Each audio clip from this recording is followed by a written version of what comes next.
असफर हुसैन साहब IT expert हैं, हमारे साथ मौजूद हैं। असफर साहब, बहुत शुक्रिया प्रोग्राम के लिए, आपने वक्त निकाला। सबसे पहले तो ये जो इस वक्त निगरान हुकूमत दावे कर रही है पिछले पाँच महीनों में जो इनकी परफॉर्मेंस रही आईटी और टेलीकॉम सेक्टर, ये कैसी रही है आपकी नज़र में? कितना बेहतर इन्होंने काम किया? जो फिगर्स शेयर किए जा रहे हैं 32% इजाफे के 2 माह में, तो ये वाकई ये सब कुछ हुआ है?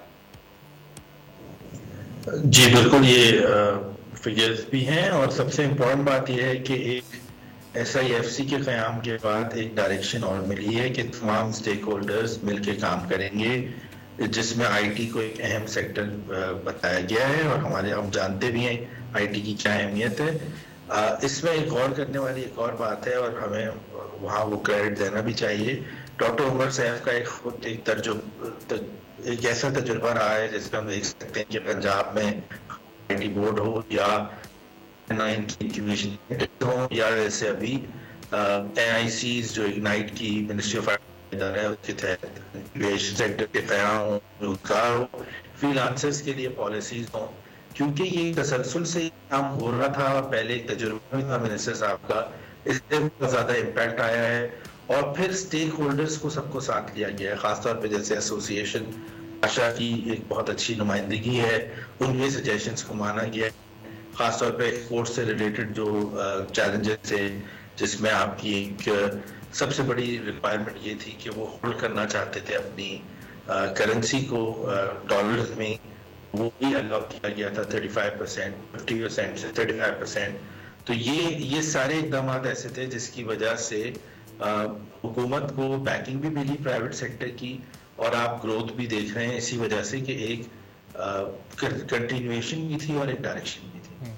तो यासर साहब, ये अभी जो ग्रोथ हमें नज़र आ रही है, ये अभी एक कोई शॉर्ट टर्म ग्रोथ है या फिर ये एक स्टेबल तरीके से इसकी कंटिन्यूएशन रहेगी? और जो नए लोग आएंगे अब आईटी सेक्टर को चलाने के लिए, ज़ाहिर है कि उनकी कॉम्पिटेंस पर बहुत डिपेंड करेगा कि वो इन पॉलिसीज़ को लेकर आगे कैसे चलते हैं। जो इस वक्त हम फिगर्स देख रहे हैं, क्या ये अभी इसमें मज़ीद कैपेसिटी है कि इसको आने वाली हुकूमत और आगे तक ले जा सके?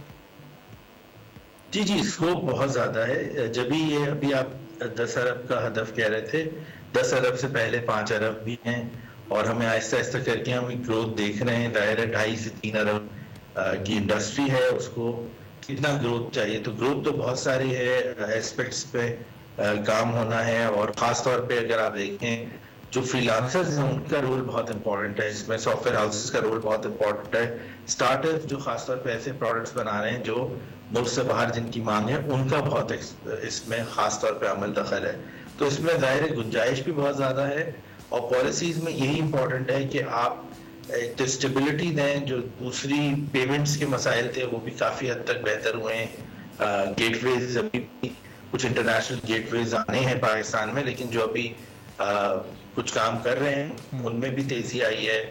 तो ये सारे ऐसे इकदाम हैं जिनके लिए बहुत ज़रूरी है कि एक कंटिन्यूएशन भी हो, लेकिन स्कोप तो बहुत ज़्यादा है। आप देख सकते हैं नेबरिंग कंट्रीज में इससे ज़्यादा एक्सपोर्ट हो रही है बहुत ज़्यादा लेवल पे, तो वो बहुत है और हमारे पास मैन पावर भी ऐसा है, क्वालिफाइड कॉम्पिटेंट मैन पावर है जो में अपनी खदमात दे रहे हैं दुनिया भर में। तो स्कोप में ये जरूर नहीं कह सकते हैं कि इसमें ग्रोथ के बहुत ज्यादा चांसेस भी हैं और हमारे पास अब डायरेक्शन भी है। और साहब, इन चांसेस को एक्सप्लोर करने के लिए अब नई गवर्नमेंट के लिए चैलेंजेस क्या होंगे? उन्हें आकर कौन से स्टेप्स उठाने होंगे? अभी फ्रीलांसर्स की कौन कौन सी ऐसी मुश्किलात या इशूज़ बाकी हैं अभी जिनको रिजॉल्व करना भी बाकी है और फिर नई हुकूमत को आते ही फौरन करना पड़ेगा?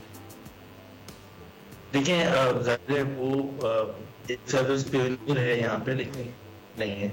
अगर पेपैल की वजह से होती है कि आप रेट्स अपने इस तरह चाहते हैं कि वो फ्रीलांसर जब पैसे यहाँ रिपेट्रिएट करें, जैसे वहाँ वापस आए, पेमेंट्स आए उनके पास, तो उन पेमेंट्स पे उनको कम से कम हर्डल्स आए, कम से कम रुकावट हो। जल्दी एक्सेस ऑफ पेमेंट्स का मसाइल है फ्रीलांसर्स की अपनी एजुकेशन के मसाइल है। मिसाल के तौर पे मैं एक डिज़ाइन काम $1 का भी कर सकता हूँ, मैं $10 का भी करूँगा, मैं $500 का भी करूँगा, तो उनको एक्सपोजर देने की भी ज़रूरत है। इसी तरह फ्रीलांसर्स के साथ एक मेजर चैलेंज है, कुछ ऐसी मार्केट्स में अभी भी रसाई नहीं है जिसके लिए हमें एक डिप्लोमेटिक लेवल पे भी काम करना चाहिए कि कहाँ वो फ्रीलांसिंग प्लेटफॉर्म्स से कमा रहे हैं, वहाँ उनके पास अवेलेबिलिटी भी होनी चाहिए कि फ्रीलांसर या सॉफ्टवेयर हाउसेस या स्टार्टअप्स दूसरी जगह जाके डिफरेंट एग्जीबिशंस में हिस्सा ले सकें। अभी हमने देखा पिछले दिनों में सऊदी अरब में बहुत बड़ी एग्जीबिशन होने वाली भी है और पिछले दिनों में भी हुई है, तो दूसरी मार्केट्स भी खुल रही हैं। तो ये नॉलेज देना भी बहुत जरूरी है, साथ में फिर ट्रेनिंग देना भी जरूरी है, नई टेक्नोलॉजीज में काम करना भी जरूरी है। सब्सक्राइब करें और बेल दबाएं ताकि कोई खबर रह न जाए।